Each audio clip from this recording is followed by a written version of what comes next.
আমার মার তো কোনোদিন হেসটাও আমি দেই নাই।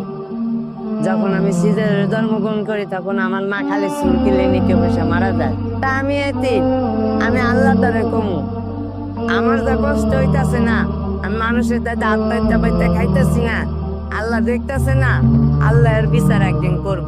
এই রাষ্ট্রে কি কম মানুষ আছে?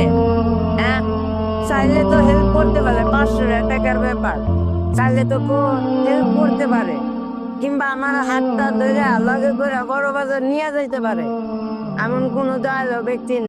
আমার মার তো কোনোদিন হেসটাও আমি দেই নাই। যখন আমি সিজারে জন্মগ্রহণ করি তখন আমার মা খালি চুল কিলে নিকে বসে মারা যায়। তা আমি আল্লাহ তারে কমু, আমার যা কষ্ট হইতাছে না, আমি মানুষের দাদা হাত পাইতে পাইতে খাইতেছি না, আল্লাহ দেখতেছে না, আল্লাহর বিচার একদিন করব। এই রাষ্ট্রে কি কম মানুষ আছে?